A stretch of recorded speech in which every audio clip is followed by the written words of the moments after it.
Welcome to our channel. భక్తి ఉద్యమం మీద ఆల్రెడీ నేను పార్ట్ 1 చేశాను. చూడని వాళ్ళు ఉంటే చూడండి. అలాగే ఇది భక్తి ఉద్యమం మీద ముఖ్యమైన బిట్స్ పార్ట్ 2. ఫస్ట్ క్వశ్చన్ చూడండి. ఈ క్రింది వాటిలో సరైన వాటిని గుర్తించండి. ఏ. నింబార్కుడు తెలుగు కుటుంబానికి చెందినవాడు. ఈయన శనకుడి సంప్రదాయం లేదా నింబార్క సంప్రదాయంను ప్రారంభించును. బి వచ్చేసి వల్లభాచార్య శ్రీకృష్ణదేవరాయల ఆస్థానాన్ని సందర్శించాడు. బ్రహ్మసూత్రాలకు అనుభాష్యం పేరుతో వ్యాఖ్యానం రాశాడు. పుష్టి మార్గమును తెలుగులోకి తెచ్చాడు.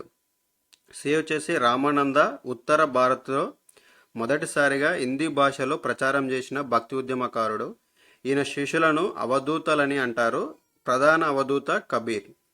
డి వచ్చేసి కబీర్ యొక్క అతివాద భావజాలం రీత్యా ఇతనిని భారతదేశ కార్ల్ మార్క్స్ అని అంటారు. బ్రాహ్మణుడు శూద్రుడు ఒకడే అనే సామాజిక సమానత్వను భావనను వ్యక్తపరిచాడు. ఇతని సమాధి మాగర్ ఉత్తరప్రదేశ్లో ఉంది. సో మనకి అడిగింది సరైన వాక్యం కాబట్టి పైనున్న వాక్యములన్నీ కూడాను సరైన వాక్యంలే కాబట్టి మనకు 4th ఆప్షన్ అనేది కరెక్ట్ అవ్వడం జరుగుతుంది. పైవన్నీ కూడా కరెక్టే. Okay, next question. Kabir, Ravidasa, Guru Nanak, Bhakta Tukaram, Mirabai పైవారిలో దేవుణ్ణి స్తుతించుటకు భజనలు చేసింది ఎవరో గుర్తించండి. సో మనకు పైన ఇచ్చిన వాళ్ళు ఎవరు దేవుని స్తుతించుటకు భజనలు చేశారు. సో మనకు చూసినట్టయితే మనకు చాలామందికి తెలిసే ఉంటుంది మీరాబాయ్. సో శ్రీకృష్ణుని తన భర్త చనిపోవడం వల్ల శ్రీకృష్ణుని తన భర్తగా భావించి అతని యొక్క జ్ఞాపకార్థంగా అంటే శ్రీకృష్ణుని యొక్క జ్ఞాపకార్థంగా ఆమె భజనలు చేస్తూ పాటలు పాడుతూ ఆమె జీవించడం అనేది జరిగింది. సో చాలామంది తెలిసే ఉంటుంది ఇది.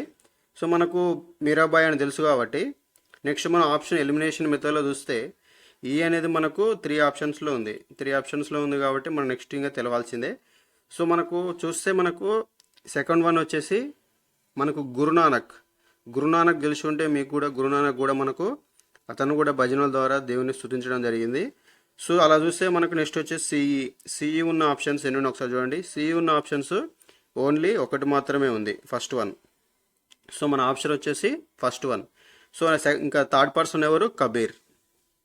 ఓకే, దేవుని స్తుతించడానికి భజనలు చేసింది ఎవరు? Kabir, Guru Nanak, Mirabai. Okay, next question. Eknath రచించిన భావార్థ రామాయణం, ఇది మరాఠీలో రచించడం జరిగింది, అనే గ్రంథం భాగవత పురాణంపై వ్యాఖ్యానంగా చెప్పబడును.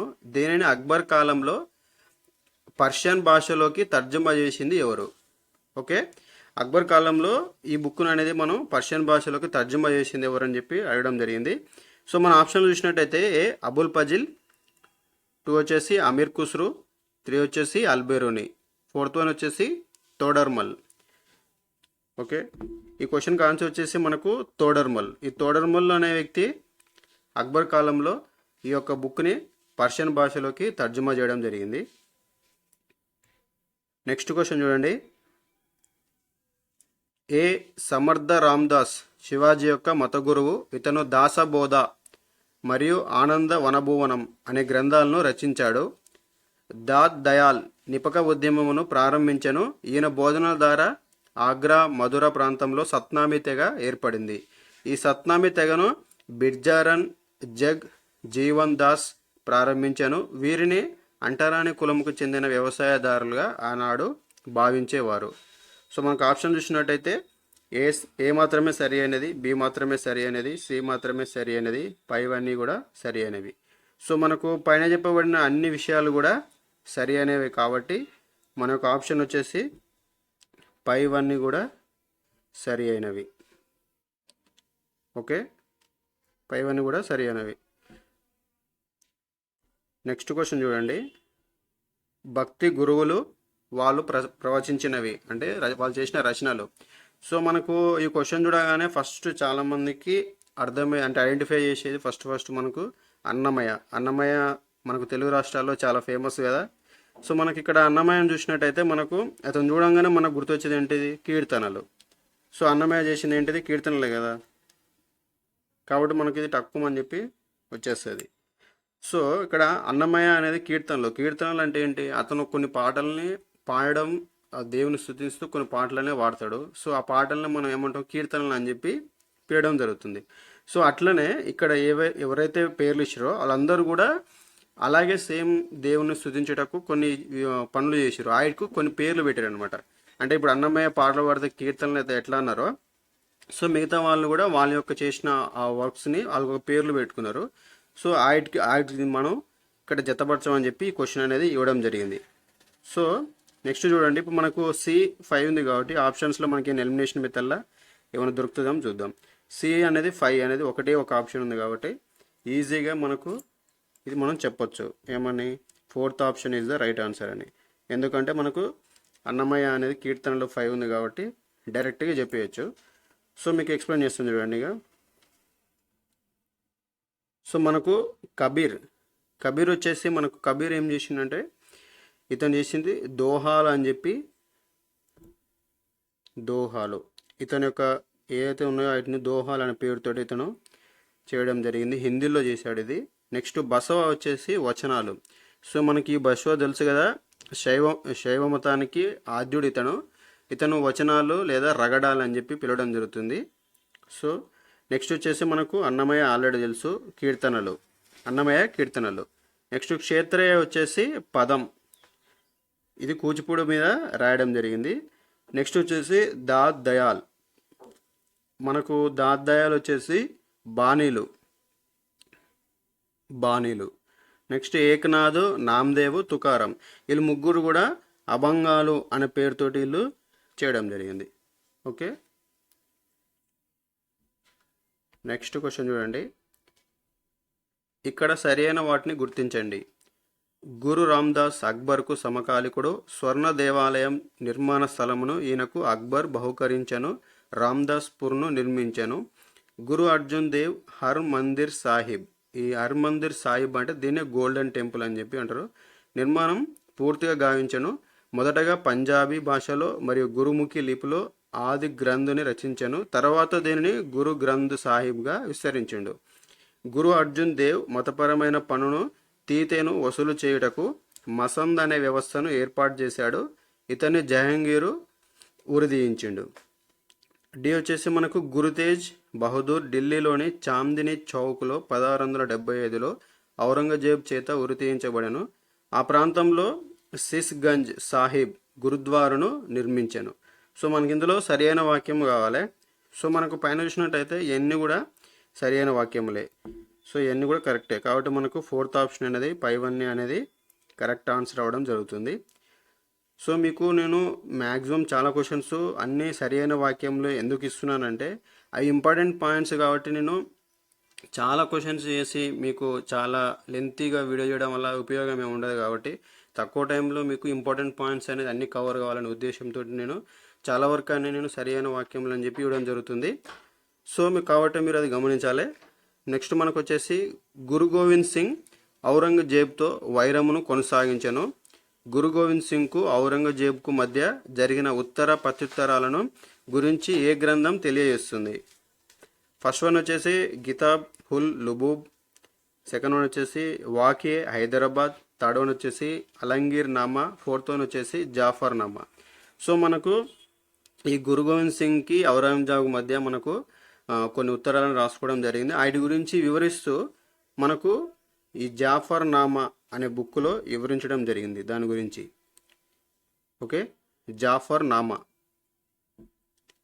నెక్స్ట్ వచ్చేసి మనకు సిక్కు మతం సంబంధించిన ఈ కింది పదాల సరికాని జత.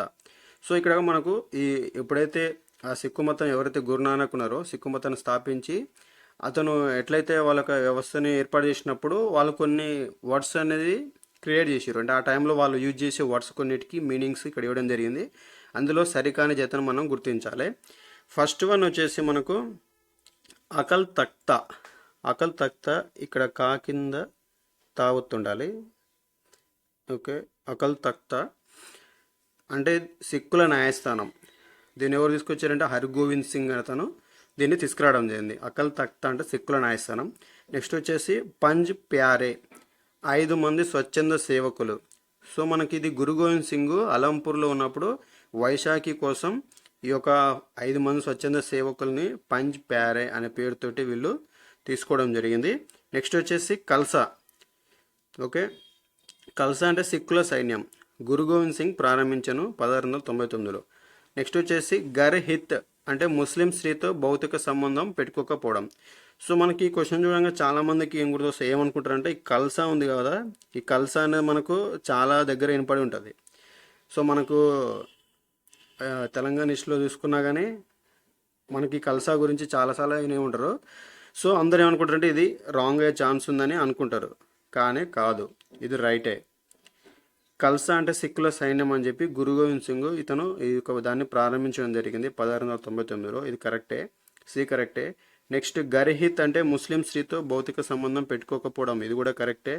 నెక్స్ట్ పంజ్ ప్యారే అంటే 5 మంది స్వచ్ఛంద సేవకులు.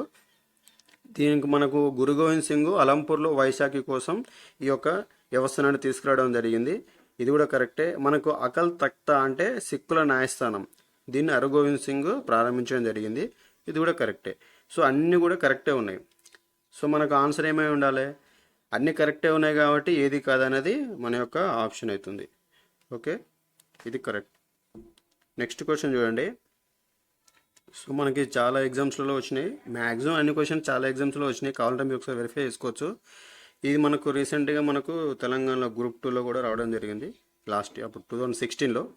ఒకసారి చూడండి, ఇది బసవ వీరశైవం అనే మత శాఖను మరియు ఉద్యమాన్ని ప్రారంభించను.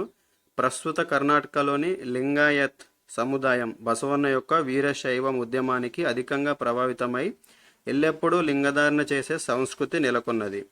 బి వచ్చేసి వీరశైవంలో మతపరమైన సన్యాసులను జంగములు అంటారు. వీరు ఏదైనా ఇంటిని సందర్శిస్తే సాక్షాత్తు శివుడు వచ్చినట్లుగా భావిస్తారు. వీరి పుస్తకాలను అగములు అంటారు. సో మనకు ఆప్షన్ వచ్చేసి ఏ మాత్రమే, బి మాత్రమే, ఏ అండ్ బి ఏది కాదు. సో మనకి సరి అయింది అడిగిండు. మీకు చాలామంది తెలిసే ఉంటుంది, మనకు ఈ యొక్క బసవ అంటే వీరశైవ మత శాఖని ప్రారంభించడం జరిగింది. అలాగే మనకు ఆ ఉద్యమం ద్వారానే మనకు ప్రస్తుతం ఏదైతే కర్ణాటకలో లింగాయత్ అనే ఒక సాంప్రదాయం ఏదైతే వచ్చిందో అది ఇతని ద్వారానే రావడం జరిగింది. సో ఇది కూడా కరెక్టే. సో మనకు వాళ్ళు ఏం చేస్తారు, ఈ లింగాయత్ అనే సముదాయం ఏం చేస్తారంటే వాళ్ళు ఒక వేషధారణ వేసుకొని అన్ని ఇండ్లను తిరగడం జరుగుతుంది. సో అట్లా వీళ్ళు ఈ మతపరమైన సన్యాసులను ఏమంటారంటే జంగములు అంటారు. ఓకే, ఇది కూడా కరెక్టే, జంగములు అంటారు. వీరు ఏమైనా ఇంటిని సందర్శిస్తే ఏమనుకుంటారు, సాక్షాత్తు శివుడే వాళ్ళ ఇంటికి వచ్చినట్టు వాళ్ళు పూజించుకుంటారు. సో అట్నే వీరి యొక్క పుస్తకాలని అగములు అని చెప్పి పిలవడం జరుగుతుంది. సో రెండు కూడా కరెక్టే, కాబట్టి మనకు ఏ అండ్ బి అనే option correct answer. Okay, next question చూద్దాం. సిక్కు గురువు ఉరితీయించబడిన జత సరికానిది. సో మనకి ఇక్కడ సిక్కు గురువులు వారిని ఎవరు ఉరితీయించారు అనే దాని గురించి దీంట్లో సరికానిది అడిగారు. సో ఇక్కడ మనం చూసినట్టయితే గురు అర్జున్ దేవ్. సో ఈ గురు అర్జున్ దేవుని జహంగీర్ ఇతన్ని ఉరితీయించడం జరిగింది. సో ఇది కరెక్టే. నెక్స్ట్ వచ్చేసి గురు తేజ్ బహదూర్ ఔరంగజేబ్ ఇతన్ని ఉరితీయించాడు, ఇది కూడా కరెక్టే. నెక్స్ట్ మనకు గురు గోవింద్ సింగ్ జంషెడ్ ఖాన్. సో ఈ గురు గోవింద్ సింగ్ని ఈ జంషెడ్ ఖానే ఉరితీయించడం జరిగింది. సో ఇది కూడా కరెక్టే. సో మనకు ఏబిసి అన్నీ కరెక్టే.